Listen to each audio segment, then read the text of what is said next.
Somewhere out west, where all roads end, water and wind yet hold dominion over some quiet reaches of untrodden earth.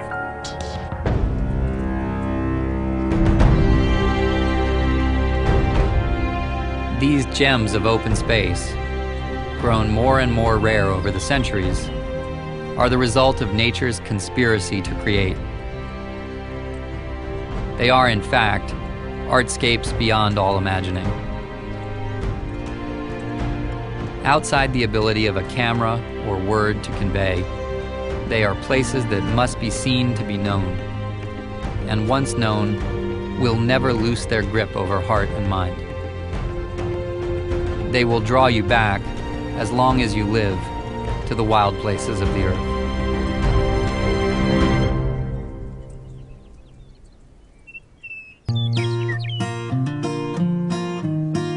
In the opening months of the new millennium, a concept crystallized for a land conservation system for the 21st century.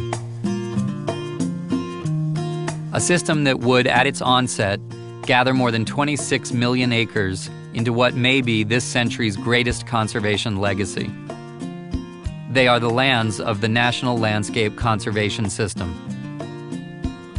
These lands are remnants of a wilder West, one that helped forge the character of a nation. They are remote reaches of rugged landscapes that reveal untold stories of forgotten peoples, places of supreme solitude in a world saturated with phones and Facebook, car horns and stereos, jet planes and jackhammers. These lands help safeguard the continuation of the longest mammal migration in the continental United States. They shelter the fawning of mule deer on flowering meadows and the sleepy winter dens of black bear. They are the staging grounds for the dramatic recovery of the California condor and the elephant seal, back from the brink of extinction. The creation of the system really began with the Grand Staircase Escalante National Monument. Prior to that time, monuments had always been transferred into the National Park Service. But at this point we decided that it really was time to establish a conservation mission within the Bureau of Land Management. As more units were added across the years, including wilderness areas and scenic rivers, it increasingly became pretty clear that this really should be a permanent conservation institution within the Bureau of Land Management. The National Conservation Lands define a new land ethic for the 21st century. The best description would be, we really don't want to change anything. What we want to do is preserve the essence of the wide open traditional western spaces and the traditional ranching, hunting, fishing uses that have been made of that land. The conservation system creates a model where protection of important landscapes goes hand in hand with protecting traditional uses of the land from increasing pressure for development. There's a place for development. It's just not necessarily this place, and this place is much better suited as a conservation area that allows the public to come out and use it. And if you just allow yourself to sit back and think what this place was like, 100 years ago, 130 years ago, and that it's maintained over the years, still being a cattle ranch, to me, because it's my industry, is really cool. I think what's unique about the National Landscape Conservation System is it, unlike any of the other systems, it's part of life as it was, life as it is. They're working landscapes. You still have grazing, you still have wide open spaces. It's really the leftover of the Wild Wild West. With this new land ethic, we have the opportunity to experience not just a unique feature of the land, but the landscape as a whole, as it relates to wild creatures, human cultures, and the forces of nature itself. For Agua Fria National Monument in Arizona, rather than setting aside remnant ruins of native cultures, the conservation land system protects an entire landscape full of secrets of an ancient civilization. Places like Gashakatui, incredibly beautiful and majestic places, we believe are gifts to us by the Creator to maintain and nurture our soul and spirit. And so it compels all of us to fulfill a sacred trust in the stewardship of these very special places. All across America, places like Gashikatui represent the heart and soul of our connection to Mother Earth. There's always been a sense that there would always be open space in the West, that there was so much land that there would never come a time when you really have to make any decisions about permanent protection.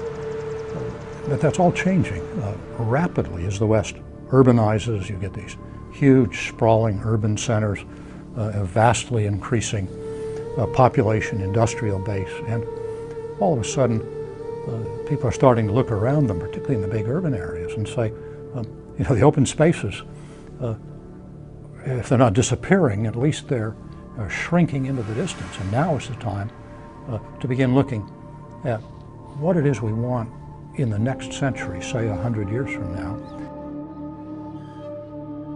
Conservation of these lands came as an answer to important questions posed by the current reality in the United States.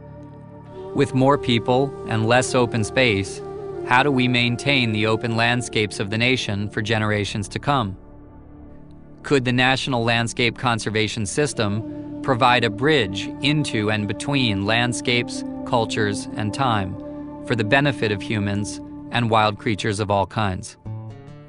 One of the things that we've learned over the last several years in studying the impacts of climate change is that habitats are actually moving. Animals and plant species both are moving north-south, upslope, downslope, and being able to manage for corridors that allow that kind of migration to occur, absolutely critical. More than 225 plants and animals listed as threatened or endangered make their homes on lands managed by the Bureau of Land Management.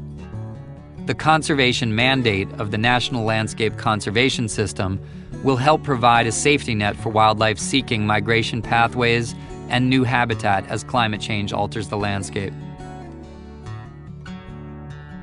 These national conservation lands also provide a doorway for exploration of the Earth, its history, and our own history upon it.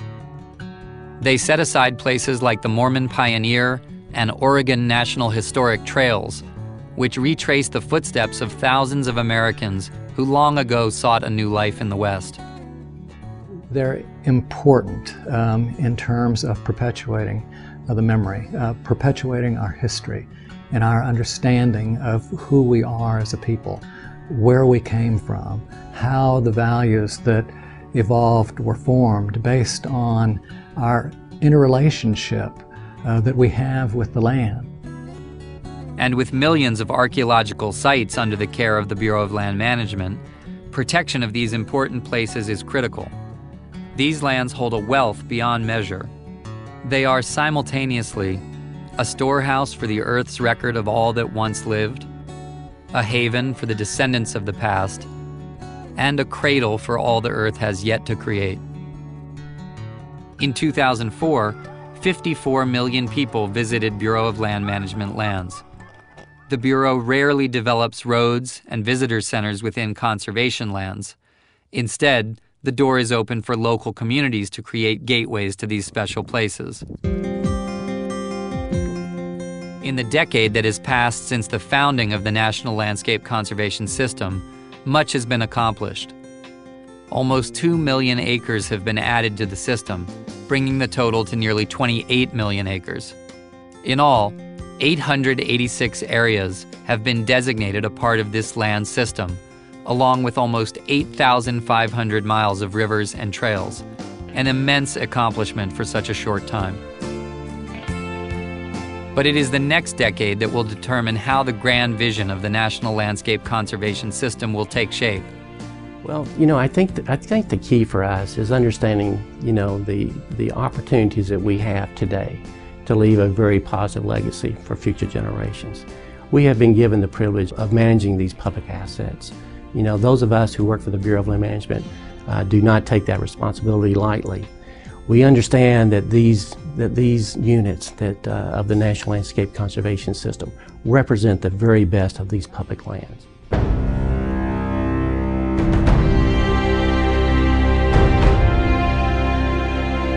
The decisions we make now will determine the future of the deer as well as the hunter, the cutthroat trout and the angler, the child on its first exploration into wildlands, and the solitary hiker greeting the dawn on a mountain ridgeline. For the future of the landscape holds the future of us all. We simply need that wild country available to us, even if we never do more than drive to its edge and look in.